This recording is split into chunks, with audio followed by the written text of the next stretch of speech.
প্রিয় উপস্থিতি, শুরু হচ্ছে কবিতার পাঠশালা। আজকের প্রথম পর্ব। আমি খুবই আবেগ আপ্লুত, যার হাত ধরে আমাদের পথ চলা, আমাদের প্রিয় কবি গবেষক হাসানুদ্দিন ভাই আমাদের মাঝে উপস্থিত হয়েছেন। আর আমাদের একগুচ্ছ তরুণ লেখকদেরকে নিয়ে আমরা শুরু করছি কবিতার পাঠশালা, এবং আমরা সবার কবিতা শুনব এবং ছন্দ, অলঙ্কার, রস, সাহিত্যের বিভিন্ন উপাদান নিয়ে কথা শুনব। এবং আমরা আশা করব এক এক সপ্তাহে এক একজন অতিথি আমাদের মাঝে উপস্থিত হবেন, এবং আমরা তাদেরকে নিয়ে একটা দীর্ঘ পথ যেন এগিয়ে যেতে পারি, সেই স্বপ্ন নিয়ে আমাদের এই কবিতার পাঠশালা শুরু। আমি প্রথমে যখন একটা ডিজাইন করতেছিলাম ব্যানারে, নাম দিচ্ছিলাম কবিতার ক্লাস, আবার একবার নাম দিচ্ছিলাম সাহিত্যের আড্ডা। তো সাহিত্যের আড্ডায় অনেক সময় অনেক ইনিবিনি অনেক আলাপ হয়, দেখা যায় অনেক বিষয় হয় না। আবার ক্লাস বলতে একটু কঠিন বিষয় এসে যায়, অনেকে ভয় পায়, আসতে চায় না। কিন্তু মূলত আমি চাচ্ছি ক্লাসটাই ভবিষ্যতে যাবে, কিন্তু নাম দিলাম কবিতার পাঠশালা এই জন্য, যেখানে আমাদের ছন্দ হলো, অলঙ্কার হলো, সবই শেখা হবে, পাশাপাশি সাহিত্য আড্ডার বিষয়গুলো যেন আমাদের থাকে, সেভাবেই আসলে আমাদের শুরু করা। তো আমার কাছে আমরা কবিতা পাঠ করব, কবিতা পাঠ শুনবো, এবং সবাই আলোচনা, সবার প্রশ্ন উত্তর এগুলো নিয়ে কথা হবে। তা আমি প্রথমেই হাসানুদ্দিন ভাইকে বলবো একটু শুভেচ্ছা দিতে, তারপর আমরা কবিতা পাঠের দিকে যাই। আমি কি বসে বলবো? হ্যাঁ, বসে বলবো। Thank you. কবিতার পাঠশালা সম্ভবত আজকেই বোধহয় উদ্বোধন হলো। আমার খুবই অনুজ, খুবই স্নেহের স্যার, ওরা যখন স্কুলে পড়তো তখনই ও লিখতো আর কি, ছড়া লিখতো আর কি। এবং আমাদের আমি হচ্ছে ম্যাক্সিমাম ঢাকা শহরের বিভিন্ন জায়গায় সাহিত্য আড্ডাতে আলোচনা করতাম। তো প্রায় আড্ডাতেই নজরুল সেলিম থাকতো। তো খুবই ভালো লাগলো তার সাথে সাহিত্য আড্ডা এই প্রায় 15 বছর পর সম্ভবত এরকমভাবে। আমিও ইদানিং খুব কম যাই, যেতে পারি না। তারপরে তো করোনাকাল এই সময়। তো ভালো লাগলো যে এখন আমরা আবার বসতে পারছি। সাহিত্যের আড্ডা বা কবি সাহিত্যিকদের সংস্পর্শে এটা আসা উচিত। তাহলে কী হয়, মানে মানুষের মনে মনে কবিতা তো একটা সংযোগ সাধন করেই, কিন্তু হৃদয়ের একটি টান থাকে, মানুষের সাথে মানুষের তো সংযোগ, এটা বন্ধন হয়, দৃঢ় বন্ধন হয় যখন আমরা একসাথে বসতে পারি। এর থেকে অনেক শেখা যায়। যিনি বক্তব্য দেন তিনি সব কিছু জানেন না, তিনিও শেখেন, কিন্তু তরুণ থেকে শেখা যায়, জানাশোনা, মানে আদান প্রদান। তো কাজেই একটা চমৎকার একটি পাঠশালা শুরু হচ্ছে। আমি ধন্যবাদ জানাচ্ছি মহিউদ্দিন সালিমকে। সে খুবই উদার এবং খুবই আধুনিক ছেলে, খুবই যোগ্য। আমি তার জন্য দোয়া করি। আমি তাকে বলতাম, সে যখন ওর যখন একটি প্রথম তোমার একটি শিশুদের পত্রিকা, কি নাম হ্যাঁ, কানামাছি, চমৎকার। মানে আমি তখন অবাক হয়ে গেছিলাম যে এত তরুণ বয়স, ও সম্ভবত তখন স্কুল বা কলেজে পড়ে। এই সময় ওই পত্রিকাটা সে বের করে। আমি প্রথম সংখ্যাতে বলে আমার লেখা ছিল, তো খুব সম্ভাবনার ছেলে। তারপরে সে পাবলিকেশন করেছে, এটা আমার কাছে খুবই ভালো লেগেছে। আরও কয়েক তরুণ ওরা অনেকেই করছে আর কি। তো ও বেশ ঝলসে উঠেছে, এটা আমার কাছে খুবই ভালো লেগেছে। এবং আরও আশ্চর্য হলাম যে ও তো ছড়া লেখে, কিন্তু যে এত চমৎকার কবিতা লেখে। আমি এখন একটা বই দেখলাম, খুবই সম্ভাবনা সে ছেলে। আমার মনে হয় যে সাহিত্যে সে অবদান রাখতে পারবে। এবং প্রকাশনার সাথে সাথে কবি সাহিত্যিকদের জন্য দরদ, এই সময়টা কিন্তু আনপ্রোডাক্টিভ, মানে এর মধ্যে কোনো পয়সা আসবে না। কিন্তু প্রকাশকেরা সবসময় পয়সা ক্যালকুলেশন করে না। সে লেখক, সে কবি, কবিসত্ব তার মধ্যে বসবাস করে দেখেই আমাদের জন্য এই সময়টা সে ব্যয় করছে। তো আমি এই জন্য তার প্রকাশনা আরও প্রকাশিত হোক, আরও বিস্তারিত হোক, আমরা এটা কামনা করি। আমাদের সাহিত্য সভার মাধ্যমে আমরা সবাই আড্ডার মধ্যে, পাঠশালার মধ্যে সবাই উপকৃত হই। এই কথা বলে আমার বক্তব্য, সূচনা বক্তব্য শেষ করছি। ধন্যবাদ। ধন্যবাদ আমাদের প্রিয়জন কবি হাসানুদ্দিন ভাইয়া। আমরা এবার কবিতা পাঠে যাচ্ছি। প্রথমেই আচ্ছা, নামটা যে যার মতো করে বলুক, কারণ সবার নাম দেখা যাবে, আমি কিন্তু অনেকের নাম, পুরো নাম জানিও না, এরকম হতে পারে। তো যার নামটা বলে কবিতার শিরোনাম, তারপরে কবিতাটা পাঠ। ধন্যবাদ। আমাকে প্রথমেই বলবো যে আমি তো আমার অনার বলি মনিউর সালিম ভাইকে। আমার অনার আমাকে সরাসরি একটা ওয়ার্কশপে ডেকেছে, খুব ভালো লাগছে। আমি আজকে যে কবিতাটি করব সেটি পড়ার আগে আমি সবাইকে আগে শরতের শুভেচ্ছা জানাচ্ছি। শরৎ এসে গেছে, শরৎকে ঘিরে আমি কবিতাটি পড়ছি, আমারই লেখা কবিতা। তারপর স্যার আমার কবিতা আলোচনা করবে, সেটাও আমার অনেক বড় একটা পাওয়া আমার মনে হচ্ছে। তো আমি কবিতায় চলে যাচ্ছি। আমার কবিতার নাম হচ্ছে অভিলাষ, আরিফিন শায়ন্তি। আমি সবারই পরিচিত মুখ, দেখা যায় ফেসবুকে লাইভ করেছি। নরমতম মৃত্তিকা হব, এই হোক অভিলাষ, আমার বুকে জন্ম নিক হাজার দুর্ভাঘাস। শুক্র সতেজ বকুল হব, এই হোক অভিলাষ, ঝরে গিয়েও অবিরত ছড়া বসবাস। শরতে কাশবন হব, এই হোক অভিলাষ, আমার বুকে দুঃখী জনতার রূপবী দীর্ঘশ্বাস। ওই সুদূরের আকাশ হব, এই হোক অভিলাষ, আমার মাঝে ভাবুকটাকে খুঁজবে 12 মাস। ধন্যবাদ। আমরা সবাই একটু হাততালি দিয়ে উৎসাহিত করবো, কারণ অন্তত এই প্র্যাকটিসটা থাকা দরকার। আলোচনা করবেন। হ্যাঁ, আলোচনা সবাই একসাথে হবে, আমরা সবাইটা শুনবো। এবার মানিক। ধন্যবাদ আমাকে সুযোগ করে দেওয়ার জন্য। আমি মোহাম্মদ খান,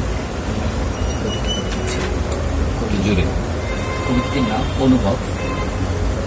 অন্তরালে ঝড় আসছে, প্রচণ্ড বাতাস সলসল করছে, বালুর স্তূপগুলো ভেঙে নদীর পার বিলীন হয়ে যাচ্ছে।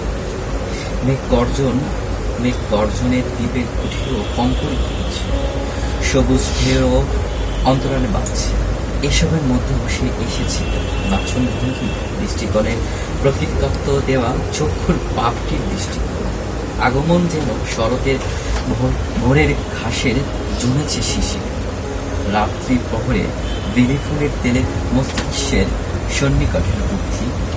মেঘাচ্ছন্নের অপেক্ষারে প্রহরে বেলি ফুল বরণ রাঙা যেন সড়কের আলিঙ্গন করতে আসছে। ধন্যবাদ। আসসালামু আলাইকুম। আমার শ্রদ্ধ স্যার সোনালী মিশ্র, ওনাকে আমি শ্রদ্ধ প্রদান করছি এবং আমার সম্মানে আছি। আমার প্রথম কাব্যগ্রন্থ নিঃসঙ্গ ব্যথা পাবেন প্রথম যেটা ক্লাস আমাকে কবিতাগুলো যে বাছাই করে দিয়েছেন উনি দিয়েছেন। কেন আমি অনেক চেষ্টা করছি ওনার সাথে দেখা করার জন্য, আমি পারিনি, আমি পরিস্থিতি শিকার। আর সবচেয়ে তারপর তোমার জানাচ্ছি মুস্তালির ভাইকে, এই নিয়ে আয়োজনটা করেছি। আসলেও তো আমি কথা বলতে জড়তা হয় আমার, আমি আবৃত্তি করতে পারি না, তবুও আমার একটা লেখা কবিতা আবৃত্তি করার চেষ্টা করছি। কবিতা শিরোনাম রিয়ালি। যে এসেছিল স্বাদ নিয়ে চলে, যে আছে রুটি করে স্বাদ দিচ্ছে, যে আসবে স্বাদ নিয়ে। বঙ্গলবন দেওয়াটাই তবলা ধরার ভাঙ্গা থালার চাঁদের মতো। নাম নেওয়া যাবে না পাখি, অনাবৃত্তি স্তনে চোখ দেওয়া যাবে না, কেসেট বাজে সূর্যকে সূর্য বলা যাবে না, রাবণের চিতা চলবে বঙ্গলবন। রাতের সীমাটা অফন্দ, ফুটের ব্যর্থতায় আজ হাসি।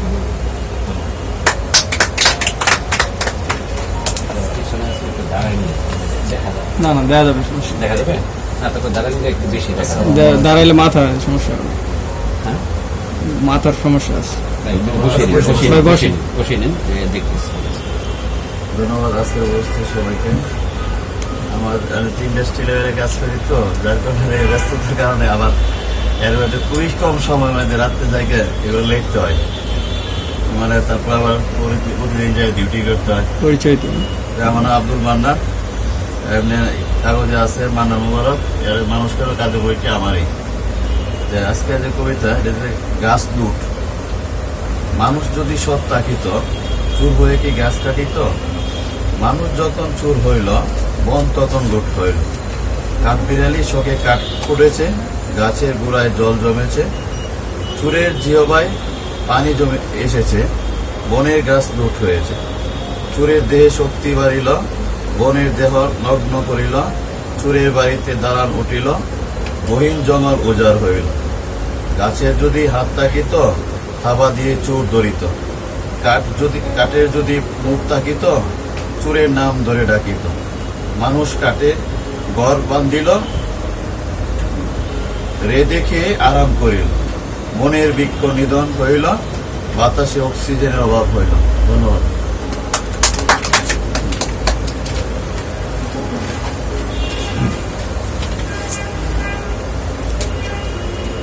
আমার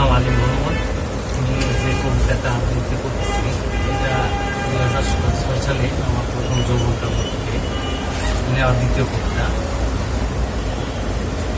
অপরূপা রূপবতী সুন্দরী নীল ছেলের একটু চাপ করুন। তবরূপে মুগ্ধ আমারই ধরণী, নীল চাপ। শ্যাম শ্যাম তবকার বরণী, তব নয়ন যেন চঞ্চলা হরিণী, পুষ্কালকের যেন ঠিকাদার জামিনী, কুঞ্চিত ভুরুযুগল কলার হে রমণী, মায়াবী মধুর বড় তব আখের চাহনি, তব বদন যেন বসন্ত বনানী, সুউচ্চ নাক যেন শুকনো সরানি, লাল দুই ঠোঁট যেন কমল ফুলনি, তব হেসে ঝরে পড়ে মুক্তাগো সজনী, ঠিক যেন বেহেস্তি কোনো অপসারিণী, গলদয় তব যেন গোলাপ পাপড়ি ছাউনি, রজস্বভ্র বুকে যেন উদ্গত বেদানী, সর্বাঙ্গ সুষুম কোমল মর্রীর কামনী, তুমি সগরূপা রূপবতী তরুণী, তব রূপে মুগ্ধ আমারই ধরণী।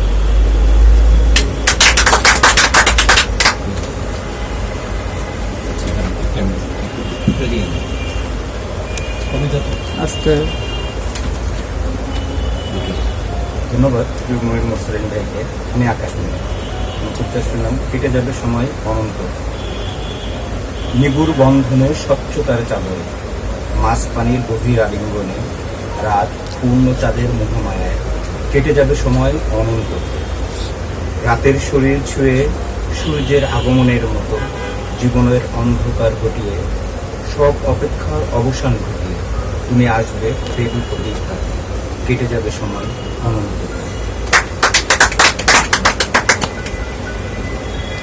ধন্যবাদ প্রিয় উপস্থিত লেখকবৃন্দ। কবিতা পাঠ পর্যায়ে এখানে আপাতত হলো। আমরা কবিতাগুলোর উপর আলোচনা এবং সামগ্রিক আলোচনা, যা আমি আলিম ভাইকে অনুরোধ করব, কারণ এখানে যারা উপস্থিত হয়েছেন অধিকাংশই নবীন কবি আপনার দৃষ্টিতে অবশ্যই। তো আমি চাই যে তাদেরকে খুব সহজ ভাষায় এবং একেবারে প্রাথমিক বিষয়গুলো নিয়ে কথা বলার জন্য, কারণ আমরা দীর্ঘমেয়াদী আলাপে আমরা আরো পরবর্তীতে যাব, কয়েকটা সপ্তাহ যাক। আমরা প্রাথমিক মানে একেবারে লেখালেখির শুরু পর্যায়ের সাজেশনমূলক কিছু বক্তব্য, ছড়া কবিতার গঠন, আঙ্গিক বিভিন্ন বিষয় নিয়ে প্রাথমিক যতটুকু প্রয়োজন এতটুকু বিষয়ে আমরা আজকে শুনব এবং লেখাগুলির উপর একটু আলোচনা শুনব।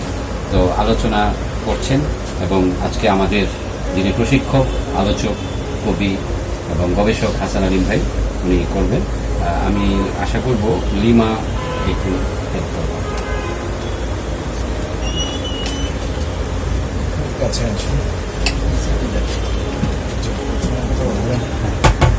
তো আমি আলোচনা করার আগে তুমি পড়ো নাই কেন কবিতা? না, আমি পরে পড়বো, কারণ আরো পরে। আচ্ছা, আমারও কবিতা আছে, তাহলে কি আমি পরে পড়বো? হ্যাঁ, আমরা আচ্ছা, পরে আগে একটু আলোচনা হোক। আমি একটা বিষয় চিন্তা ভাবনা করেছি, এই লেখকদের কথা চিন্তা করি। সেটা হচ্ছে যে আমি যে প্রারম্ভিক যে কথাগুলো বলবো আজকে আমি বলবো, আমি তোমাদের জন্য, যদিও আমার ছন্দের বই আছে আর কি, ছন্দ বিজ্ঞান অলঙ্কার, কিন্তু আর সংক্ষেপ করে কোইনসাইজ করে শুধু আমি একটা হচ্ছে ছড়া কবিতার ছন্দ, একটা প্রবন্ধ আছে আর বাংলা কবিতার ছন্দ। তো যারা চাইবে তারা একটু ফটোকপি করে নিতে পারবে। একটা হচ্ছে 13 পৃষ্ঠা, এটা বাংলা কবিতার ছন্দ, এটা মানে ইনের আছে সংক্ষেপে এটা লেখা আছে। আর আমার তো ছন্দ বিজ্ঞান অলঙ্কার বইটা আছে। আমার কাছে যেটা মনে হয় ভাইয়া, এই জিনিসগুলো কি সফট কপি আছে আপনার কাছে? হ্যাঁ, সফট কপি আছে। সফট কপিটা যদি তোমার হয়, ইমেল দিলে আমি তোমাকে দিয়ে দেব। আমার ইমেলে হলে যেটা হয়, আমরা মাঝে মাঝে এটা প্রতিভা প্রকাশে ধারাবাহিকভাবে ছাপতে পারি। এবং আমাদের প্রতিভা প্রকাশের গ্রুপে এখন মেম্বার 12,000। এবং আমি ছন্দের উপরে টুকটাক যা লিখছি, এরা তো মানে অনেক খুশি। আমি তো মানে আপনাদের তুলনায় কিছুই জানি না, কিন্তু যতটুকু বলছি সবাই খুব খুশি। তা এইটা যদি আমরা ধারাবাহিকভাবে প্রতিভা প্রকাশ গ্রুপে প্রকাশ করি, তাহলে মনে হয় আর অনেক উপকৃত হবে। হ্যাঁ, ঠিক আছে, এটা আমরা নিয়ে নিব। আপনারা সবাই ঠিক আছে না? আর আপনি মেলটা দিয়ে রাখলে কারো যদি পুরোটা একসাথে চায়, আমি প্রয়োজনে ফরওয়ার্ড করে দিয়ে দিলাম। ঠিক আছে, তাহলে ভালো হলো যে আমি তোমার ইমেলটা দিও, আমি অফিস থেকে এটা আমি সেন্ড করে দেবো, তাহলে ভালো হবে। তো প্রথমত আমি বলবো আর কি, আমি নিজেও খুব পড়াশোনা করার চেষ্টা করি। আমি সকাল থেকে রাত্র 12টা পর্যন্ত আমি অফিস এবং ফাঁকে ফাঁকে পড়াশোনা করি। আর অফিস থেকে না থেকে শুধু পড়ি, পড়ার কোনো বিকল্প নেই। আপনাকে লিখতে হলে প্রচুর পড়াশোনা করতে হবে। সেই পড়াশোনা মানে আপনার সাহিত্য বিষয় তো পড়বেন, এমনকি আপনার ধর্মগ্রন্থ পড়বেন, কোরআন, হাদিস, বেদান্ত, এভরিথিং আপনার করতে হবে। তাহলে আপনি যদি কবিতা লিখতে চান তাহলে তো আপনার সব কিছু ম্যাটেরিয়ালস আপনাকে জানতে হবে, সেগুলো এগুলি হচ্ছে তত্ত্বগত ব্যাপার। আর দ্বিতীয় হচ্ছে আপনার কবিতা লিখতে হলে আপনার একটা ফরম্যাট জানা দরকার, মানে কোন স্ট্রাকচারে গঠন স্ট্রাকচার, সেটার জন্য আপনার ছন্দের বই পড়তে হবে। সেই ছন্দের বইগুলোকে আমি বলি বীরেন্দ্রনাথ চক্রবর্তীর কবিতার ক্লাস, এটা আপনারা পড়বেন। শঙ্খ ঘোষের ছন্দের বারান্দা, এটা পড়বেন। আব্দুল কাদিরের ছন্দ সমীক্ষণ, এটা পড়বেন। আব্দুল মান্নান সৈয়দের ছন্দ, এটা পড়বেন। তারপরে আমাদের বইটি আছে, আমি মনে করি যে এই ছন্দের বইগুলো আপনাদের পড়া উচিত নিজেদের প্রস্তুতির জন্য। এরপরে আপনি আপনাদেরকে কবিতা করতে হবে। বর্তমান মানে আধুনিক যুগের কবিতা কীভাবে লেখা হতো, এমনকি মধ্যযুগের বড় বড় কবিতা সৈয়দ সুলতান বলেন, তারপরে আপনার আলাওল বলেন, এদের কবিতা আপনি নেটে সার্চ দিলে পাবেন, আর বইতে আছে পড়বেন। আর আধুনিক কবিতা মাইকেল, রবীন্দ্রনাথ, আমাদের জাতীয় কবি কাজী নজরুল ইসলাম, তারপরে জসিমউদ্দিন, জীবনানন্দ দাশ, তারপরে আপনার ফারুক আহমেদ, তারপরে আপনার ওই শামসুর রহমান আল মাহমুদ, এমনকি শক্তি চট্টোপাধ্যায় কবিতা খুব কঠিন, সময়ের কবিতা খুব কঠিন, শক্তি চট্টোপাধ্যায়। তারপরে আপনার সুনীল গঙ্গোপাধ্যায়ের কবিতা পড়বেন আপনার ভাবের জন্য, সেগুলো সহজ সরল কবিতা লেখে। কিন্তু আমি মোটা দাগে বলি যে আপনাদেরকে আধুনিক কবিতা লিখতে হলে অবশ্যই আপনাদেরকে আপনার রবীন্দ্রনাথ, নজরুল, জীবনানন্দ দাশ, ফারুক আহমেদ, আল মাহমুদ, শামসুর রহমান, আপনার এইভাবে সিলেকশন করেন, অবশ্যই পাঠ করতে হবে। এবং তারপরে তো আপনার আমাদের যারা লিখছে এখন যারা লেখা পড়বেন, এমনকি তরুণ কবিদের যারা যেসব লেখাগুলো পত্রিকা ছাপা হয়, সাপ্তাহিক পত্রিকাগুলো, এগুলো আপনার পাঠ করবেন, সাহিত্যের পাঠা সব পত্রিকার চেষ্টা করবেন যতদূর পারা যায়। আর এইগুলোর ক্ষেত্রে আপনারা মনে রাখবেন যে ডান বাম নির্বিশেষে, ধর্ম বর্ণ নির্বিশেষে সব পড়বেন। আপনি কি নেবেন না নেবেন সেটা আপনার ব্যাপার, সিলেকশন। কিন্তু আপনার যা লিখবেন কবিতা হতে হবে, আপনার মতবাদ, আপনার বিশ্বাস, এটা আপনার, কিন্তু সেটা কবিতা হতে হবে। স্লোগান হলে হবে না, ওয়াজ নসিহত হলে হবে না, বা আপনার দর্শন হলেও একেবারে কচকচে দর্শন হলেও হবে না। আপনি যাই বলেন সেটা কাব্য গুণ থাকতে হবে, আমাদের কাব্য ভাষা থাকতে হবে। কবিতা আপনার বিভিন্ন রকম, আমি আলোচনা করেছি, আমি সেটা যাব না আর কি। কবিতা বিভিন্ন রকম, বিভিন্ন দর্শন নিয়ে কবিতা লেখা হয়েছে, বিভিন্ন ইজম মতবাদ আশ্রিত কবিতা আছে। আপনি যেমন সুরুলিজমের আগে কিন্তু দাদাবাদটা কি সেটা আপনার জানতে হবে, সুরুলিজমটা কি সেটা জানতে হবে।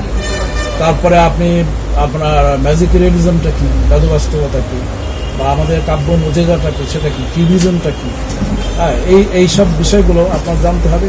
এবং এরা এই বিষয় নিয়ে আমাদের কাজ কী হয়েছে, এগুলো একটা বিষয়।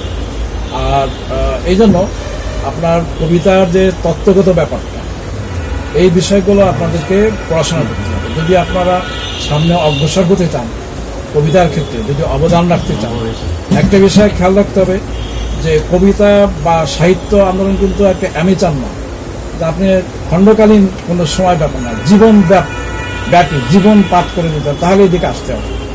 আপনাকে আগে নির্বাচন করবেন যে আপনি কি পার্ট টাইম কাজ না জীবনবাদী কাজ। জীবন ব্যাপী এই সাহিত্য যদি করতে পারেন চান, তাহলে আপনি সাহিত্য অবদান রাখতে পারবেন। আর না হলে আপনার গতানুগতিক লেখা যেতে পারে। আপনি যখন নতুন নবিশ লেখক, শিক্ষানবিশ, তখন আপনার লেখা শিখছেন, তখন আপনি অন্য কীভাবে লিখছেন দেখে আপনি লেখার চেষ্টা করেন, দেখেছেন আরও ঠিক। কিন্তু আপনার একটা জীবন লক্ষ্য থাকতে হবে, কাব্য লক্ষ্য থাকতে হবে যে আপনি কোথায় যেতে চান।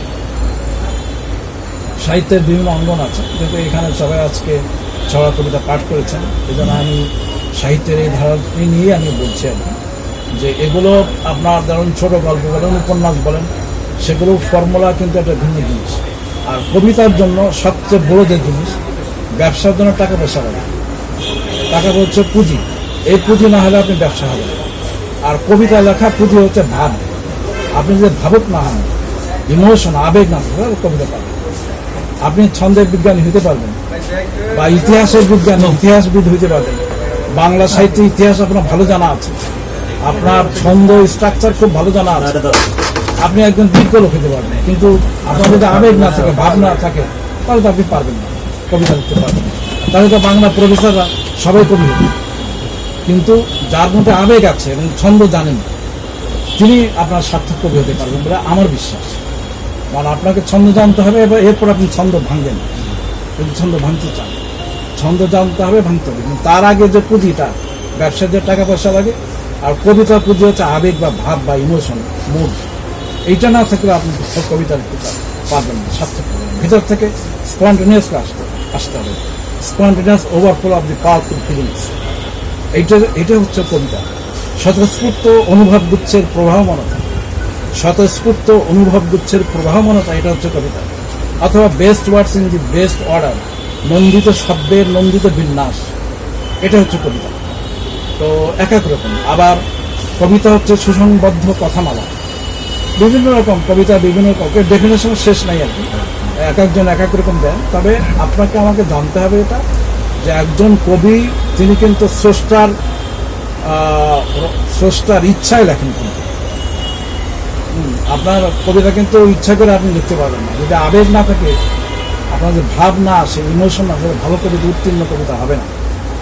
তো এই উত্তীর্ণ কবিতা, এটা হলো আবেগ জিনিস। এরপরে আপনাকে কথা সাহিত্য লিখতে গেলে কোনো ছন্দের বিষয় জানার কোনো আপনার দরকার হয় না, ওটা একটা স্ট্রাকচার আলাদা আছে।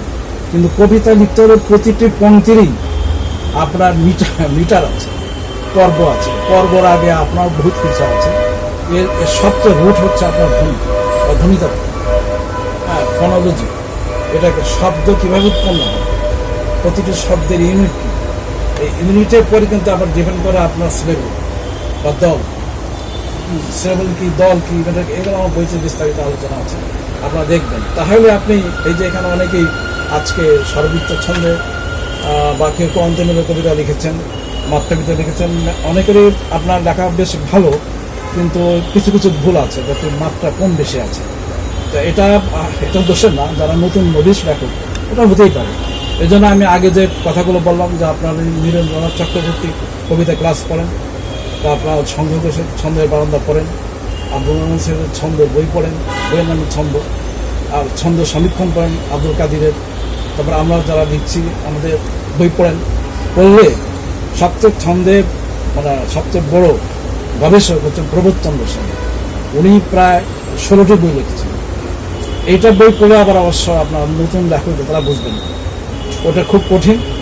উনি অবশ্য ইতিহাসের ছাত্র, ব্রাহ্মণবাড়িয়া লোক, কলকাতাতেই ওনার বসবাস, ব্রাহ্মণবাড়িয়া, ম্যাডামবাড়িয়া, কিন্তু হিস্ট্রির ছাত্র, কিন্তু সাহিত্যের মাস্টার। রবীন্দ্রনাথের ছন্দ নিয়ে আলোচনা করেছেন।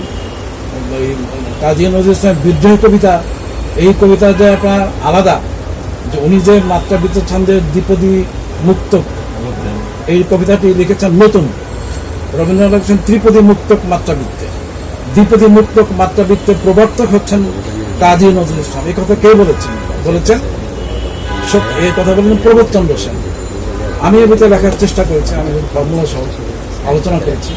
এরপরে আপনার ছন্দের মিটারের ব্যাপারে যে আপনার ভাবজ্যোতির ডেফিনেশন দিয়েছেন রবীন্দ্রনাথ ঠাকুর, কিন্তু প্রয়োগ করেছেন কাজী নজরুল ইসলাম তার বিদ্রোহ কবিতার ভিতরে। অনেকে বলে যে এখানে 5-6 মাত্রা, আর এখানে তো কম বেশি আছে, কিন্তু তারা জানে না ওই যে ভাবজ্যোতি কাউন্ট করলে ওটা 6 মাত্রা হবে। তো এই যে এখানে যে মার্কপ্যাচ আছে, উনি 20 বছরের তরুণ, এই বিশ্ববিখ্যাত কবিতা লিখেছেন, ওয়ার্ল্ডের 3টা শ্রেষ্ঠ কবিতা, তার মধ্যে একটা হচ্ছে ওয়েস্টল্যান্ড, একটা শ্রেষ্ঠ কবিতা, তারপরে আরও একটা এই মনে করছে না, আর আমাদের ওয়ার্ল্ডের সেরা 3টা কবিতা। তো কাজে এখানে 20 বছরের তরুণ, উনি কি নবী ছিলেন, উনি ছন্দ নিয়ে যে কাজ করেছেন। ওনার যে কুবের হাওয়া কবিতা পড়েন, কুবের হাওয়া কবিতার ভিতরে আমি আলোচনা করেছি, আমি ধারাবাহিক আলোচনা করেছি একাডেমিতে। একই কবিতার ভিতরে আপনি প্রায় ওটা পুরো 250 লাইনের মতন হবে কবিতা। তা প্রথমে অক্ষরবৃত্তে লিখেছেন 18 মাত্রা, এরপর অক্ষরবৃত্তে 10 মাত্রা, তারপরে আপনার ওই একই কবিতার ভিতরে 5টা লিখেছেন আপনার সংস্কৃত ছন্দ। সংস্কৃত ছন্দ কি আপনার এই আপনার অনঙ্গ শেখর একটা ছন্দ আছে, সংস্কৃত ছন্দ তিনি করেছেন, লিখেছেন। তারপরে সিংহ বিক্রীত ছন্দ, এরকম 5টা ছন্দ আছে। আমি এগুলো নিয়ে আলোচনা করেছি, কিন্তু উনি তো মাস্টার, ওখানে কোথাও ভুল নেই। একই কবিতার ভিতরে 5 রকম ছন্দ মার্চ করে দেওয়ার এই যে কৌশল, এটা বাংলা সাহিত্য নতুন, তার আবার বাংলা ছন্দ এবং সংস্কৃত ছন্দ। এই যে একটু আশ্চর্যজনক ব্যাপার। ওনার বয়স 24-25 বছর হবে। উনি আরবি ছন্দের কবিতার ফর্মুলা দিয়েছেন। নির্ঝর কাব্য গ্রন্থের 18টা ছন্দে উনি কবিতা লিখেছেন আরবি ছন্দে, এবং আরবি ছন্দের কবিতাগুলো আবার ইংরেজি ছন্দের, আমার যদি পরবর্তীতে সময় থাকে আমি দেখাবো যে স্লেবলে ইংরেজি ছন্দের আপনার যে আয়াম্বিক ছন্দ বিখ্যাত, আয়াম্বিক আছে, স্পন্ডি আছে, ট্রকি আছে, কোরিয়াম বাস আছে, এগুলো ডিপেন্ড করে কিন্তু মিটারের মধ্যে যে স্লেবলগুলো বিন্যাসটা কীভাবে হচ্ছে, অ্যাকসেন্টেড আনঅ্যাকসেন্টেড, এটা ইংরেজি ছন্দের আছে। এইটার সাথে কিন্তু আরবি ছন্দ মিল আছে, এটার সাথে কিন্তু আপনার সংস্কৃত ছন্দ মিল আছে। আমি দেখেছি কোরিলেশন, সংস্কৃত ছন্দ, আরবি ছন্দ এবং ইংরেজি ছন্দ, এইগুলো কিন্তু আপনার একটা কোরিলেশন আছে। সেটা নিয়ে আপনার এটা করা যায়, এটা আমার গবেষণা। কিন্তু এই 3 ছন্দে কিন্তু আপনার নজরুল ইসলাম কাজ করেছেন। মাত্রাবৃত্ত ছন্দের উদ্গতা হচ্ছেন, ছন্দের ফর্মুলার উদ্গত রবীন্দ্রনাথ ঠাকুর তার যে কবিতা। তিনি মন্দাক্রান্ত ছন্দ, সংস্কৃত ছন্দে মন্দাক্রান্ত ছন্দ অথবা মন্দাগ্নি ছন্দ, সেটা হচ্ছে মাত্রাবৃত্ত ছন্দে 7 মাত্রা, তিনি এটা লিখেছেন প্রথম। রবীন্দ্রনাথ ঠাকুর করেছেন, এরপর অন্যরা করেছেন। যাও ছন্দ জানার পর আপনার ছন্দ সৃষ্টি করা যায় এবং নতুনত্ব করা যায়। আমরা সাহিত্য যদি নতুন কাজ করতে চাই তাহলে তত্ত্বগতভাবে থিওরিটিক্যালভাবে নতুন কবিতা ইম্পোজ করতে হবে, ক্রিয়েট করতে হবে, অথবা আপনার নতুন কোনো তত্ত্ব বা আইডিওলজি আপনাকে সৃষ্টি করতে হবে, অথবা পাঞ্চ করতে হবে, অথবা মিক্সচার করতে হবে, মিশ্রণ করতে হবে। যেমন সনেটে, আমি সনেটে আলোচনা করেছি, আরও অনেক ছন্দ সমীক্ষণ আব্দুল কাদিরের সবচেয়ে বড়, তিনি সনেট নিয়ে আলোচনা করেছেন। যাও বাংলা সাহিত্যে সনেট নিয়ে পরীক্ষা নিরীক্ষা করেছেন, কিন্তু আপনার পরীক্ষা নিরীক্ষা, সনেটের জনক হচ্ছেন বাংলা মাইকেল মধুসূদন দত্ত, পরীক্ষা নিরীক্ষা করেছেন আপনার আব্দুল মান্নান সৈয়দ, এর আগে করেছেন ফরুক আহমেদ। বিশেষ করে অষ্টক ষষ্ঠকের প্যাটার্ন অফ সিমিলি, মিল বিন্যাস রীতির ক্ষেত্রে ভেরিয়েশন করা যায়। 16x16 কত রকম হয়? 256 রকম ভেরিয়েশন আপনার করা যায় প্যাটার্ন অফ সিমিলিতে, সনেটে করা যায়।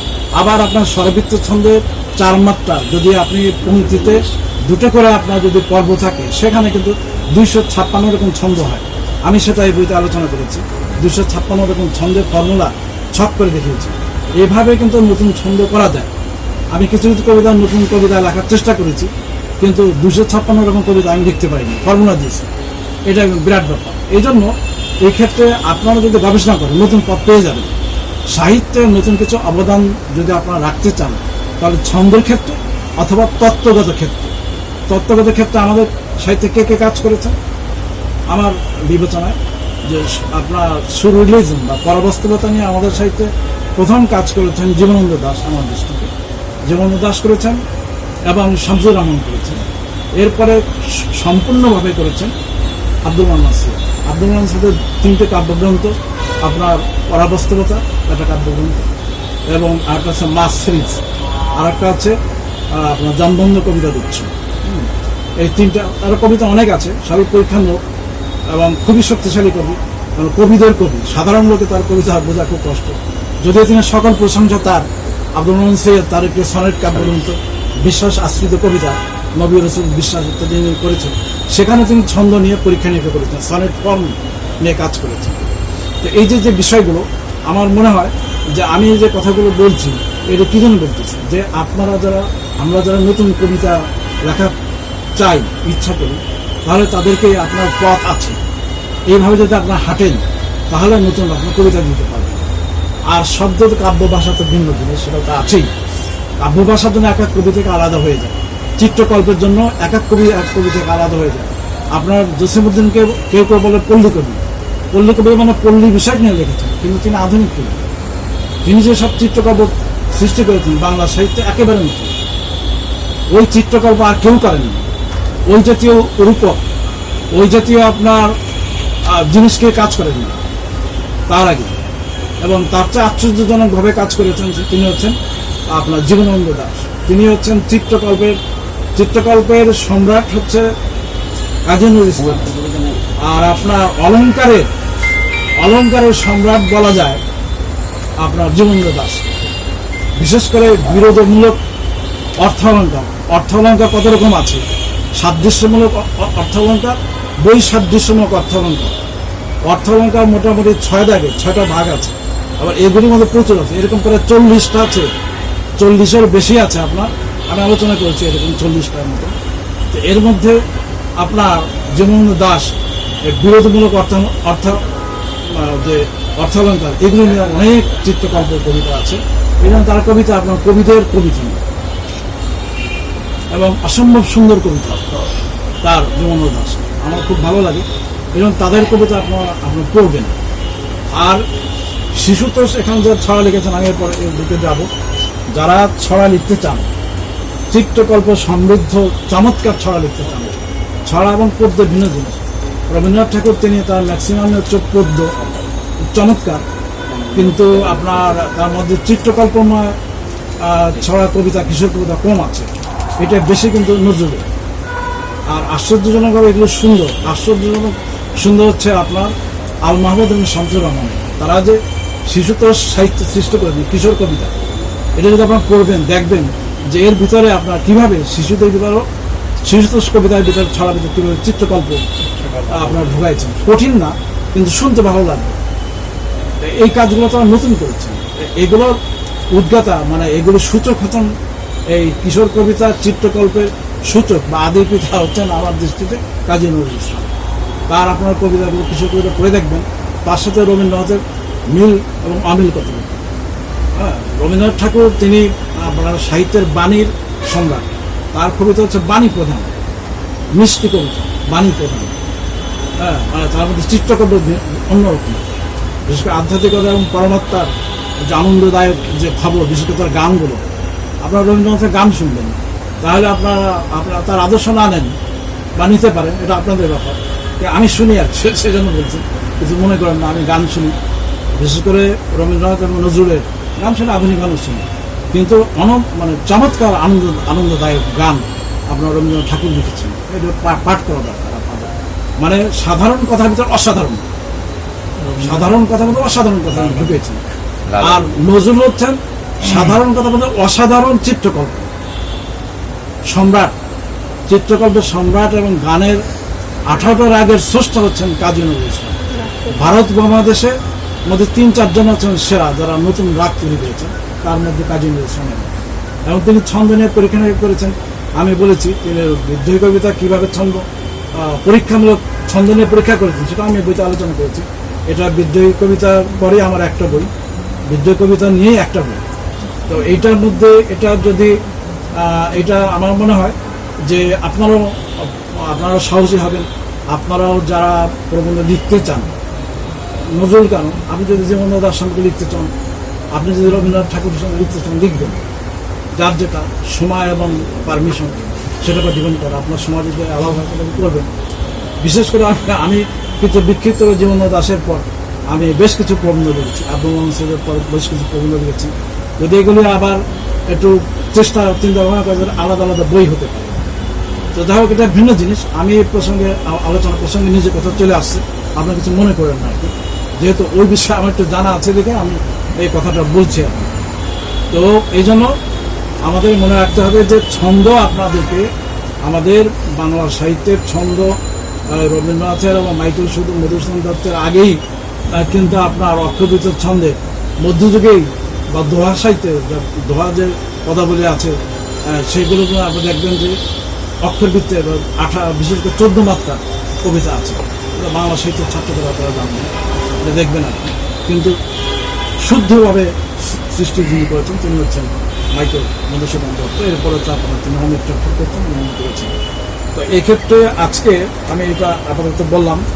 আর ওই ধারাবাহিকভাবে চান দেবো তাহলে আমি সবাইকে বলছি আমি দিয়ে দেবো, আপনারা এখান থেকে পড়তে পারবেন, বই থেকে পড়তে পারবেন। এখানে আজকে যারা কবিতা পাঠ করেছেন তারপর আমি বলি ঘুরে ঘুরে আলোচনা করতে পারি। প্রথম কবিতা পাঠ করেছেন তুমি না, আচ্ছা, এটা অভিলাষ আরফিন সায়ন্তী।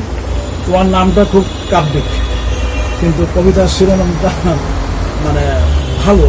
তবে আরেকটু আসলে কবিতা ওই যে মহিন মুসলিম কবিতার শিরোনামগুলো আমাকে খুবই আকর্ষণ করছে। সেটা ছোট সময় দেখুন ছড়া দেখে, চমৎকার কবিতা, কবিতার বইয়ের শিরোনাম, কবিতার শিরোনাম চমৎকার লিখতে হবে। সেটা ছড়াই হোক আর সেটা কবিতাই হোক, প্রথম চমকই হচ্ছে নামকরণের ভিতরে। তো অভিলাষ এরকম বোধহয় অনেকেই লিখছে আর কি। আমার মনে হয় যে আমরা সুন্দরভাবে, খুবই সিলেক্টিভ, কবিরা খুব সুন্দর হবে, মানে আল্লাহ তাআলা আমাদের খুব সুন্দর করে সৃষ্টি করছে। এখানে প্রত্যেকের চেহারা আলাদা, প্রত্যেকের কণ্ঠস্বর আলাদা, প্রত্যেকের কাপড় চোপড় কিন্তু আলাদা, এবং প্রত্যেকের সুন্দরভাবে সজ্জিত হয়ে আসছে।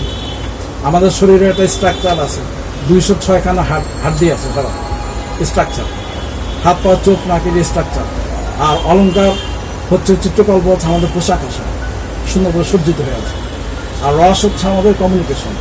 তো এইভাবে, এই জন্য আপনি সুন্দর, কিন্তু আপনার আমার ক্রিয়েশন কেন সুন্দর হবে না? পাঠককে আমি তো সাহিত্য কিছু দিতে চাই, তাই না? এই জন্য আমি একা শান্তিকে বলছি না, শান্তি তুমি খুবই সুন্দর, তুমি আমার মেয়ের মতন, আর এখানে ম্যাক্সিমাম যারা আমার ছেলে মেয়ের মতন। সেই জন্য বলছি যে কবিদেরকে খুবই সিলেক্টিভ হতে হবে, তাদের শব্দ চয়ন, কাব্য ভাষা আলাদা হতে হবে।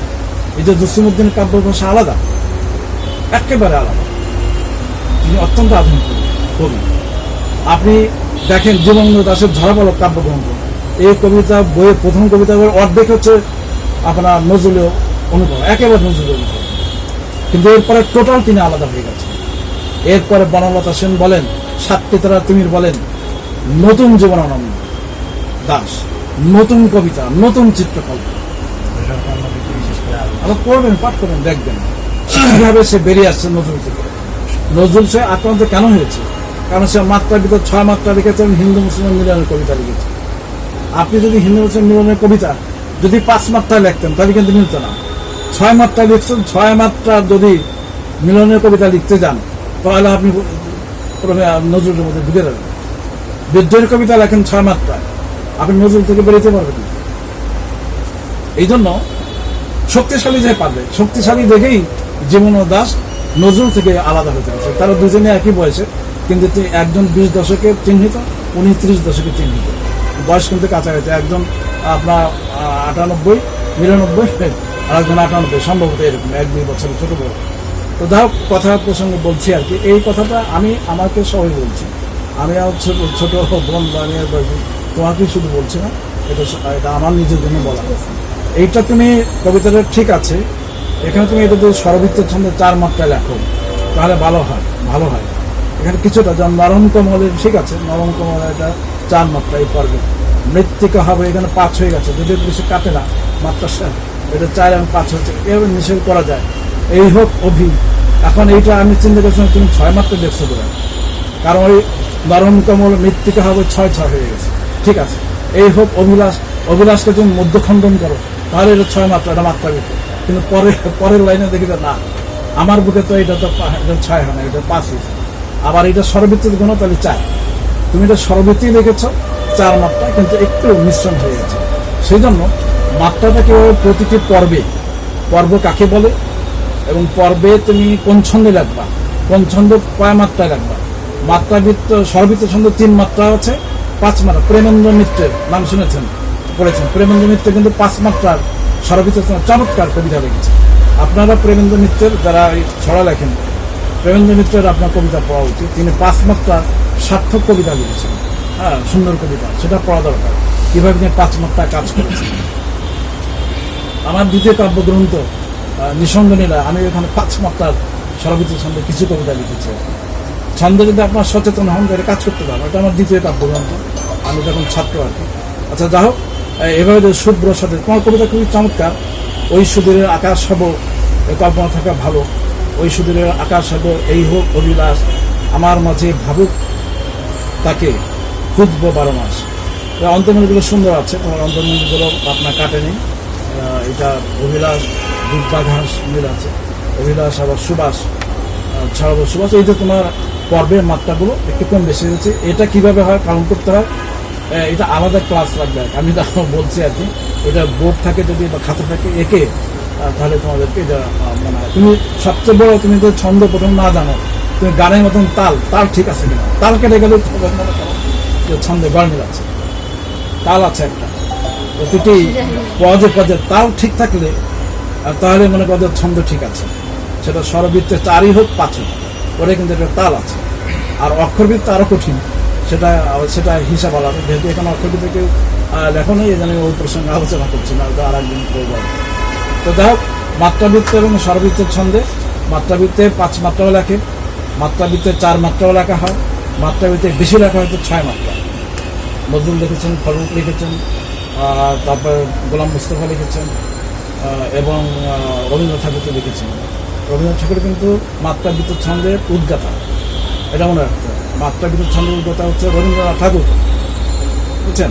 আমাদের ছোট নদী 6 মাত্রার আমাদের ছোট নদী চলে বাঁকে বাঁকে, বৈশাখ মাসে তারা হাঁটু দাও, এটা আপনার স্বরমাত্রিক, আপনার মাত্রাবৃত্ত আর স্বরবৃত্ত হয়। এই বড় বড় কবিতার একটা কাজ আছে, কিন্তু আপনি দেখবেন এটা কিন্তু আপনার নজরুলও করেছেন, উনিও করেছেন। স্বরবৃত্ত ছন্দে আপনার 4 মাত্রা বা 5 মাত্রা, মাত্রাবৃত্ত 6 মাত্রা, 2 ছন্দে, সেগুলোকে স্বরমাত্রিক বলে। স্বরমাত্রিক, স্বরাক্ষর, এটা হলো 3 রকম: স্বরাক্ষর মাত্রিক, স্বরবৃত্ত, অক্ষরবৃত্ত, মাত্রাবৃত্ত। আপনি যদি 4 মাত্রায় লেখেন, তাহলে 4 মাত্রায় লেখেন যদি, সেগুলো স্বরাক্ষর মাত্রিক হবে। কিন্তু সেটা একমাত্র চালাকি হচ্ছে সবগুলো মুক্ত দলের লাগবে। সব যদি মুক্ত দলের কবিতা লেখেন, তাহলে দেখবেন 4 মাত্রা, সেটা স্বরাক্ষর মাত্রিক, স্বরাক্ষর মাত্রিক, স্বরবৃত্ত, অক্ষরবৃত্ত, মাত্রাবৃত্ত 3টে হয়ে যাবে। আপনার তাহলে আমি ভাষার উপর অনেক বেশি দখল থাকতে হবে। হ্যাঁ থাকতে হবে। আমি এগুলো নিয়ে কাজ করেছি। আপনারা যদি আমি পথ দেখাইলাম, যারা একটু পড়তে চান আর কি, করা যাবে, কিন্তু পথ ভেরিয়েশন করা যাবে, নির্মাণ করা যাবে। ধন্যবাদ। শান্তি, শান্তি, ডলি শান্তি নাকি? ডলি শান্তি খুব চমৎকার গান, ও গান আমি শুনি। আমি কিন্তু গান শুনি, বুঝছি, ডলি শান্তি এবং তার ভাইও গান, বাচ্চা বুলবুল চমৎকার গান গায়। হ্যাঁ, গান শুনবো, নামাজুল্লাহ পড়বা, নামাজুল্লাহ পড়া সব বিভিন্ন জিনিস, কিন্তু গান সাহিত্যের জন্য গান দরকার আছে, গীতি কবিতা দরকার আছে। কবিরা কিন্তু ভালো গান লেখে, এটা মনে হয়। এই জন্য তুমি গান করো না, ভালো শিখবে। আমাদের নজরুল এলাকার কিন্তু গানের ক্লাস আছে, তো যাই হোক, তার এখন আর বন্ধ স্কুল। অনুভব, এটা কে লিখেছেন? এটা নাম তো নাই। তোমার নাম? তোমার নাম মানিক। মানিক। অ্যাকচুয়ালি আমার ফোনের ছিল তো, আচ্ছা আমি বাসায় রেখে। আচ্ছা, তুমি কবিতা অন্তরের ঝড় এসেছে, প্রচন্ড রূপে বাতাস, সঞ্চন, তুমি গদ্য কবিতা এটা লিখেছো। গদ্য কবিতা এটা বললাম যে গদ্য কবিতা 2 ধরনের আছে। যেমন আমাদের আশাদ সিদ্দিকীর তালেব মাস্টার, এটা বলছি কিনা জানি না, এটা হচ্ছে টানা গদ্যে লেখা। আর আব্দুল রহমান সৈয়দের ওই যে পরাবস্ত কবিতা প্রথম যেটা আর কি, সেটার নাম কি জানো? জন্মান্ধ কবিতা করছে, সেটা হচ্ছে পোয়েটিক প্রোজ, কাব্যাক্রান্ত গদ্য, কাব্যময় গদ্য কবিতা। গদ্য কবিতা 2 ধরনের আছে। আমার বিবেচনায় যে কাব্যাক্রান্ত গদ্য বা কাব্যময় গদ্য কবিতা, এটা সবচেয়ে টানে বেশি। গদ্য কবিতা আমি খুব কম লিখেছি, তবে আকাশের অজগর এখানে 34টা কবিতা আছে, 34টার মধ্যে 32টা হচ্ছে তোমার গদ্য কবিতা। আমি গদ্য কবিতা খুবই কম লিখেছি, আমি সাধারণত মুক্ত অক্ষরভিত্তিক কবিতাই বেশি, মাত্রাক যে স্বরভিত্তি লিখেছি। তো গদ্য কবিতা, এই জন্য গদ্য কবিতা তুমি ছন্দ জানার পর তুমি যদি ছন্দ ভাঙো তাহলে ভালো হবে। কারণ গদ্য কবিতার মধ্যে অবশ্যই চিত্রকল্প থাকতে হবে। ওই যে ও ভালো কবিতা লেখে, তো মইনের বই পড়বার কবিতা, ও চমৎকার কবিতা লেখে। তো কবিতার ভিতরে যদি তোমার 2 রকম জিনিস, একটা কবিতার উপাদান হচ্ছে ছন্দ, আপনার মনে রাখো, মোটা দাবি এটা গঠন করবে ছন্দ, ভাব বা বিষয়, এরপরে হচ্ছে চিত্রকল্প, এরপর হচ্ছে অলঙ্কার, এরপরে হচ্ছে রস। সব ঠিক আছে, কিন্তু কোষ্ঠকাঠিন্য, কষ্টটা পড়তে হয়, তোমার কমিউনিকেট করার রস নাই। যে কবিতার রস আছে তুমি যাই লেখো না কেন, সে টানবে।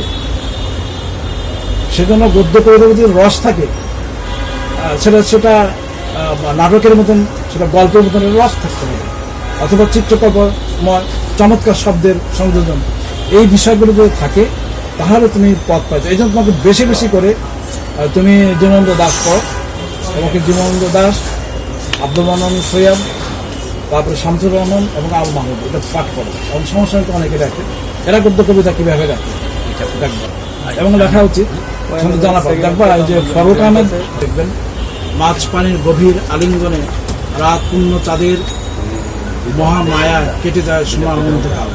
খুবই চমৎকার আপনার একটা চিত্রকল্প আছে চাঁদের এবং মহামায়ার বিষয়ে, কিন্তু স্বচ্ছতা আপনি এখানে অন্য শব্দ আপনি প্রয়োগ করবেন। এটা আপনি গদ্য কবিতা লেখার চেষ্টা করেছেন। আমি আগে বলবো এটাই যে আগে অক্ষরবৃত্ত, আপনারা যারা গদ্য কবিতা লিখতে চান তারা অক্ষরবৃত্ত আগে লেখেন, অথবা মুক্ত অক্ষরবৃত্তে লেখেন। অক্ষরবৃত্ত ছন্দটা কি? আপনার অক্ষরবৃত্ত ছন্দ হচ্ছে প্রতিটি পর্বে আমার চার মাত্রার দলের গুণিতক এর সাথে অপূর্ণ পর্ব থাকবে। চারের প্রতিটি পর্বে 4টা থাকবে, তার সাথে অপূর্ণ পর্ব আপনার থাকবে ওই 4-এর কম থাকবে, 4-এর গুণিতক। আপনার যদি 3টা পর্ব হয় তাহলে 3 4 12 আর 2, অপূর্ণ পর্বে 2 হয় তাহলে 14 হয়ে যাবে, অপূর্ণ পর্বে 3 হয় যদি তাহলে 15 হয়ে যাবে। এইভাবে অক্ষরবৃত্তে আপনার আবার পঙ্ক্তি কম বেশি হতে পারে, তাহলে আপনার মুক্ত অক্ষরবৃত্ত হয়ে যাবে। মুক্ত অক্ষরবৃত্ত দেখতে নিতে যান, এরপর আপনি গদ্যতে যান, যে কোনো লাইনে নির্দিষ্ট কোনো ছন্দে পড়লো না তখন আপনার কিন্তু গদ্য হবে। তো ধন্যবাদ আপনার এটার জন্য। আলী মোহাম্মদ রূপবতী, এটা আমি বলবো যে নামকরণে আপনার চমৎকার। আপনি একটি রোমান্টিক কবিতা লিখেছেন, এই রোমান্টিক কবিতা একটি সুন্দর একটি নারীর আপনি বর্ণনা দিয়েছেন, কিন্তু আমি একটু জি হ্যাঁ ওটা ও নারী আচ্ছা, এই ছবিটা চমৎকার এবং কবিতাও চমৎকার। তবে আমি বলবো যে আপনার কিছু কিছু শব্দ মানে পুরনো আর কি, এই শব্দগুলো এখন আর আধুনিক কবিতায় ব্যবহার করে না। আপনি যদি এটা একটু দেখেন, যেন আধার জামিনী শব্দ এখন কেমন, জামিনী মানে রাত, এটা এখন আর কেউ ব্যবহার করে না আধুনিক কবিতায়। তারপরে স্মরণী, অকৃত্রিম স্মরণী, বা তারপরে ফুলনি, দুলনি, সজনী, এই অন্তমিলগুলো আপনি দিয়েছেন ঠিকই আছে, কিন্তু আমার মনে হয় যে আপনি এখানে যদি একটা নির্দিষ্ট ছন্দে লিখতেন, ছন্দবদ্ধ কবিতা যদি অন্তমিল হয়, সেটা আপনি অক্ষরবৃত্তই হোক, মাত্রাবৃত্ত বা স্বরবৃত্ত হোক, তাহলে এটা মনে হয় ভালো হয়। আপনি এখানে কোনো কোনো লাইন আপনি দেখা যায় অক্ষরবৃত্তে, আবার কোনোটা দেখা যায় অক্ষরবৃত্ত হয়নি, সেই জন্য কিন্তু আপনার 8 6 14 মাত্রা হয়েছে। আবার কোথাও একটু এটা মাত্রা যদি কম বেশি পঙ্ক্তিত হয় তাহলে আপনার মুক্ত কক্ষবৃত্ত হয় আর কি। এটা আমার আপনি ভালো কবিতা লিখতে পারেন। মান্নান মোবারককে গাছলু, আপনি সবুজ মানে যে যারা বৃক্ষ নিধন করছে তাদের বিপক্ষে, এটাও আপনার দেখা দরকার যে আপনার এই শব্দগুলো যে ক্রিয়াপদগুলো, এটা আপনার ক্রিয়াপদগুলো কি বলা যায়, এটা বাড়িরও, এটা চলিত শব্দ হয়নি। সাধু ভাষায় কবিতা এখন একটু লেখে না, আপনি এটা দেখবেন। বিশেষ করে সর্বনাম এবং ক্রিয়াপদ এইটা ব্যবহারের গুণে কোনোটা সাধু ভাষা হয়, কোনোটা আপনার চলিত ভাষা হয়। তার আপনার হচ্ছে চলিত ভাষা, আর তাহার সাধু ভাষা। চলিতেছে চলছে আপনার সাধু, চলছে আপনার চলিত। কাজে ক্রিয়াপদ এবং সর্বনামের মধ্যে এটা পার্থক্যটা আপনি মনে রাখবেন। আপনার এটা মেসেজ, চমৎকার মেসেজ, বৃক্ষ নিধন যাতে না হয় এই বিষয়ে আপনি কবিতা, তবে এটা নির্দিষ্ট ছন্দের হওয়া উচিত। আমার মনে হয় যে এইটা চোরের দেহে শক্তি বাড়িল, তো চোরের দেহে যদি আমি ধরি স্বরবৃত্ত ছন্দে লাগছেন 4 মাত্রা, শক্তি বাড়িল, তাহলে এইটা তো আপনার 7 মাত্রা হয়ে গেছে। শক্তি 2 আর বাড়িল আপনার 3, তাহলে কত হবে? এটা 5, আর ওখানে যে 4 তো হয় নাই। তারপরে আপনার বাড়িলটা আধুনিক আপনার সাধু ভাষা। তারপরে বনের দেহ লগ্ন করিল, যে এখানে যে বনের দেহ ঠিক আছে, লগ্ন করিল, ওই যে আপনার চলিত ভাষার এই ব্যাপারটা আর কি। চোরের বাড়িতে আবার 5 হয়ে গেছে, যদি আপনি স্বরবৃত্তে ধরেন 5 মাত্রা হয়ে গেছে। দালান উঠিল, এটা আপনার ওই যে 5 মাত্রা হয়ে গেছে ওই কারণে। এটা আপনার এই যে হ্যাঁ 5 মাত্রা, দালান আপনার 2 আর উঠিল হচ্ছে 3, তো এইটা 5 হয়ে গেছে, 4 5। তো এই যে মাত্রাগুলো আপনি খেয়াল করবেন এবং সাধু চলিত বিষয়টি, তাহলে আপনার সুন্দর হবে বলে আমি বিশ্বাস করি। মাত্রাগুলো একটু যদি বর্ণনা করতে পারি। হ্যাঁ, মাত্রাগুলো হচ্ছে আমি বললাম, যদি স্বরবৃত্ত হয় প্রতিটি পর্ব, মাত্রাগুলো আগে পর্ব বুঝতে হবে। পর্ব মানে আপনি যেখানে পদ সামান্য বৃদ্ধি দিচ্ছে, এই যে যেমন দেখেন দাগ যেতে, তাহলে এইটাকে পর্ব বলা হয়। মানুষ যদি, এটা একটা পর্ব, মানুষ যদি সৎ থাকিত, চোর হয়েছে কি নাকি, চোর হয়েছে গাছ কাটিতে, মানুষ যখন, এইটা মানুষ কেন থামেন না, মানুষ যখন, এখানে পজ হচ্ছে, ওটি হচ্ছে পর্ব। তো এই পর্বে আপনি মানুষ যখন, মা একমাত্র স্বরবৃত্ত, নু হচ্ছে মুক্ত দল এবং মধ্যনুসার, এটা হচ্ছে আপনার মধ্যংশটা আপনার, এটা হচ্ছে কনসোনেন্টাল, আমরা ধ্বনিতত্ত্বে এটাকে কনসোনেন্টাল বলে। এটা হর্ষবর্ণ, এই মধ্যংশ মধ্যম নয়ের সাথে যুক্ত হয়ে গেছে, যুক্ত হয়ে ধ্বনিতত্ত্বের মধ্যে এটা রুদ্ধতল। ফলে এটা মাতে 1 আর নুষে 1, 2। আর জ মুক্ত দল, খন হচ্ছে রুদ্ধতল, এটা 2, 2 2 4। মানে যখন চোর হইল, চোর একমাত্র চোর, চোরও বলি না তো, চোর র পূর্ণ হইল না, রটা হর্ষবর্ণ। হ্যাঁ, এটা হচ্ছে কনসোনেন্টাল। এই কনসোনেন্টালটা এই চয়ের সাথে যুক্ত হয়ে গেছে এবং এই জন্য এটা রুদ্ধদল এবং এটা একমাত্রা। হইল, হই এটা রুদ্ধদল, প্রথমে রুদ্ধদল হয়েছে প্লাস লেভেল, হই 1 আর ল হচ্ছে মুক্তদল 1, এটা 2 2 4। কিন্তু এটা সাধু ভাষার শব্দ। চলিত হইল হলো, হ্যাঁ হলো, আপনি তখন চলিত হলো হবে। কাজে এই বিষয়গুলো আমি একটা জিনিস দেখালাম যে মাত্রাটা কিভাবে কাউন্ট করতে হয় যদি এটা স্বরবৃত্ত হয়। এটা পর্ব ঠিক আছে, কিন্তু এটা যদি 5 মাত্রা, যদি এটা যদি আপনি স্বরবৃত্তে যদি মাত্রাবৃত্তে লেখেন, সাপোজ আপনি স্বরবৃত্তে লেখেন মাত্রাবৃত্তি, তাহলে মানুষ যখন এটা 6 মাত্রা হয়ে গেছে মাত্রাবৃত্তি, চোর হইল এটা 5 মাত্রা হয়ে গেছে যদি এটা মাত্রাবৃত্তি হয়। কিন্তু অন্য লাইন আর মাত্রাবৃত্তি হবে না। যদি একটা আমি স্বরবৃত্ত দেখবো অক্ষরবৃত্তে রূপান্তরিত করতে চাই একটা কবিতায়, তাহলে আমার কি করতে হবে? ওইটা আপনি বললাম যে আগে, যে অক্ষরবৃত্ত স্বরবৃত্তে আপনার মাত্রাবৃত্তে আপনার প্রতিটি পর্বে 4 আছে।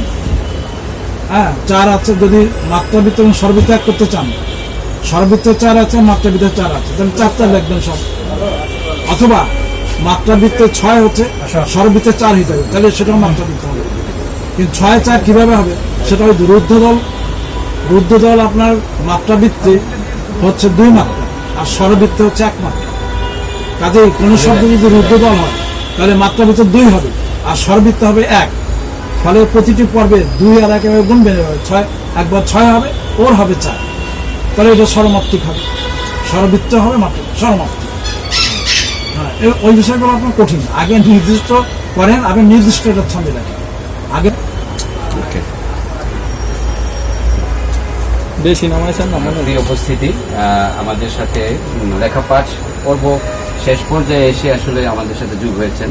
আমাদের বর্তমান সময়ের খুব জনপ্রিয় হয়ে যাচ্ছে এবং যারা বেশি গতিশীল আমাদের খুব কাছের বন্ধু এদিকে তাকে 3 জন আমাদের মাঝে উপস্থিত হয়েছেন। তাদের লেখা আমি শুনতে চাই। আসাদুদ্দিন ভাই শুনবেন। যেহেতু দীর্ঘ সময় আমাদের আড্ডা হয় আগে পরে, আসাদুদ্দিন ভাই যেহেতু আমাদের সাথে দীর্ঘদিনের একটা গ্যাপ, তো এই জন্যই আমি আপাতত 3 জনের লেখাটাই শুনতে চাচ্ছি। তো আমরা 3 জনের পরিচয়টা আমি প্রাথমিকভাবে দিয়ে দিই যে যারা পুরনো মানুষ এদেরকে আমি চিনি। একজন হলো সিরাজিয়া পারভেজ, চমৎকার ছড়া কবিতা এবং গান লিখে। তারপর আহমদ স্বাধীন, এত কিশোর সাহিত্যে বেশ ভালো একটা অবস্থা তৈরি করছে, সে ছড়া কবিতা গল্প লিখে, পাশাপাশি ভালো থ্রিলারও লিখে। আর হলো আহমদ জাকিরও খুব ভালো গল্প লেখে, পাশাপাশি টুকটাক ছড়া লেখে। ছড়া আমার কাছে টুকটাক লাগে, তার গল্পই বেশি, কিশোর উপন্যাস বেশি। তো 3 জনকে আমরা পেয়ে খুবই আনন্দিত। আমরা 3 জনের কাছ থেকে অংশগ্রহণের জন্য আমরা কিছু কিছু করে শুনবো।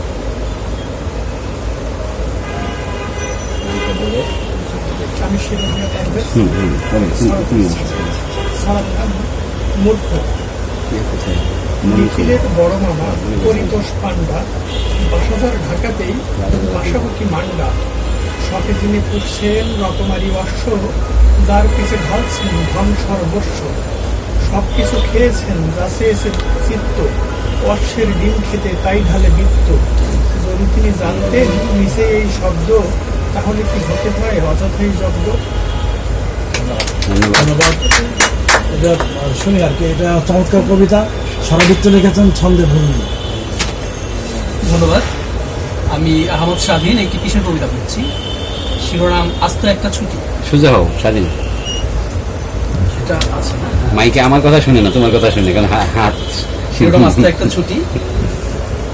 আমার জন্য নাও না বাবা আস্ত একটা ছুটি, যেদিন অফিস ব্যস্ততা কাজ থাকবে না কিচ্ছু, আমারও সেদিন পড়াটারও নেই, স্কুলে দেবো টাকা, সকালে উঠেই তোমার আঙুল ধরে শুরু হবে হাঁটা, হাঁটতে হাঁটতে হয়রান হলে বসবো সবুজ ঘাসে, খুঁজবো পাপড় ঝাল মুড়িওয়ালা আছে কিনা আশেপাশে,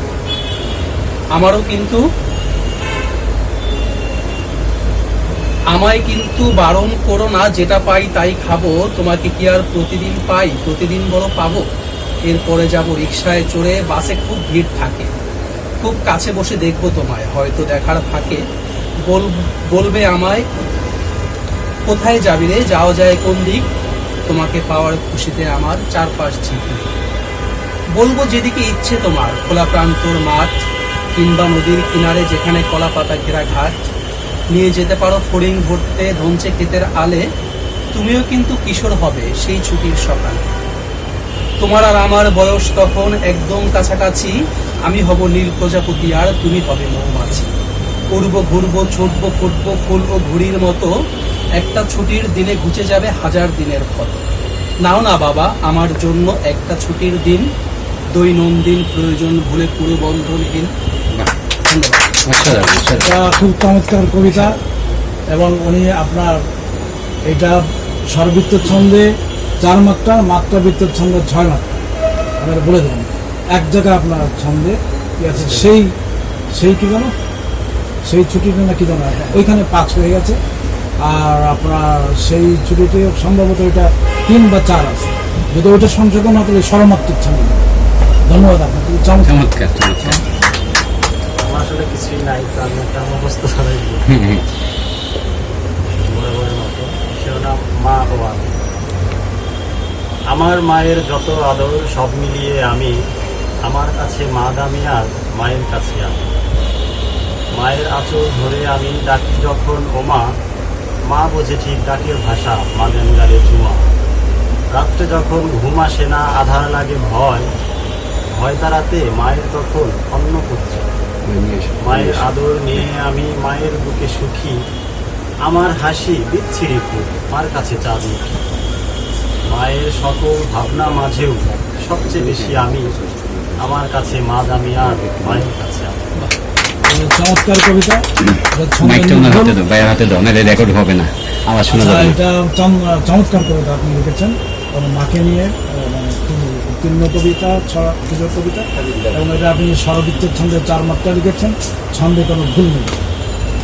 আর সিরাজিয়া ভাই তিনি যে কবিতাটি পাঠ করেছেন, এটা নির্ভুল স্বরবৃত্তের ছন্দে 4 মাত্রা লিখেছেন, চমৎকার। এই ভাই স্বাধীন, তিনিও চমৎকার, মানে তিনি হিসাব করে হয়তো তিনি স্বরবৃত্তের ছন্দে হিসাব করে লিখেছেন 4 মাত্রা, কিন্তু একটা পঙ্ক্তি যদি সে কারেকশন করে দেবে স্বরমাত্রিক, আপনার মাত্রাবৃত্তের 6 মাত্রা দেখায়ও তো, আর স্বরবৃত্তের 4 মাত্রা হয়ে গেছে। আপনার একটা নতুন একটা সৃষ্টি হবে বলে আমি বিশ্বাস করি, কারণ স্বরমাত্রিক ছন্দের কবিতা প্রেমেন্দ্র মিত্রের আছে, স্বরমাত্রিক ছন্দের কবিতা আপনার ফজলুল আহমেদের আছে। ধন্যবাদ, এটা খুব কঠিন জিনিস। আচ্ছা, আমরা আনুষ্ঠানিক কথা এখানে শেষ করি, তারপরে যে যার মতো করে যদি আচ্ছা, তুমি কবিতা পড়বো না? আচ্ছা, তাহলে আমি একটা কবিতা। হ্যাঁ, বা একটা বলতে লাগে, বাইরে একটু সোজাসুজি রেকর্ড করো। হ্যাঁ, আপনি এটা লড়াইছেন না, গরম লাগছে কি জন্য?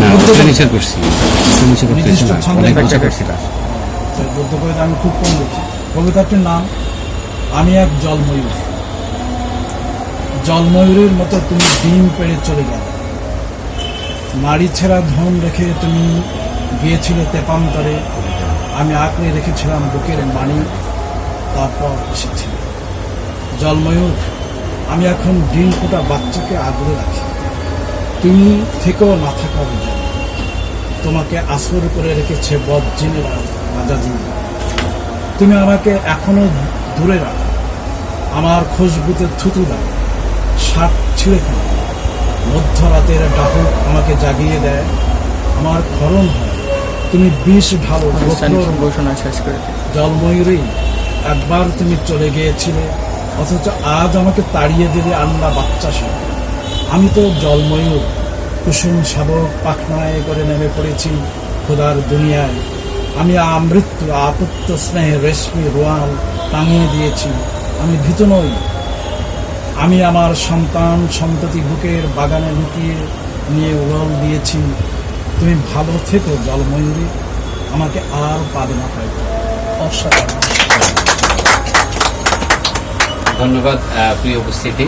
আজকে আমাদের কবিতার পাঠশালা এখানেই সমাপ্ত হোক, এবং আপনাদেরকে জানিয়ে রাখছি সামনের শুক্রবার বিকেল 5টায় এখানে আবারও বসবে কবিতার পাঠশালা। সেদিন আমাদের আলোচক হিসেবে উপস্থিত থাকবেন শিশু সাহিত্যিক আমাদের আহমেদ জসিম ভাইয়া। আপনারা যারা পারবেন আসবেন, এবং এটা নিয়ে আমরা গ্রুপে একটি পোস্ট দিব, এবং পোস্ট দেওয়ার পর আপনারা জানিয়ে দিবেন কে কে আসতে চান, কারণ আমরা 10 জনের বেশি আসলে আপাতত কাউকে চাচ্ছি না। তো আপনারা যদি আসেন আসবেন, নচেত দেখা যাবে অন্য কাউরাও যদি আসতে পারে, কিন্তু যারা যারা আসবেন এটা আগে থেকেই জানাবেন। এবং আমরা সবার পক্ষ থেকে কৃতজ্ঞতা জানাচ্ছি আজকের আয়োজনের আমাদের প্রধান আলোচক আমাদের হাসান আলীম ভাইয়াকে। দীর্ঘদিন পরে আমরা পেলাম, এবং আমরা মানে কিছুদিন পর পরই আশা করি এইভাবে ডাকবো। আমরা এটাও চাই যে হাসান আলীম ভাই দীর্ঘজীবী হন আমাদের জন্য, কারণ আমরা আরও কিছু শিখতে চাই এবং একসাথে পথ চলতে চাই। তো ভালো থাকুন সকলে, আল্লাহ হাফেজ।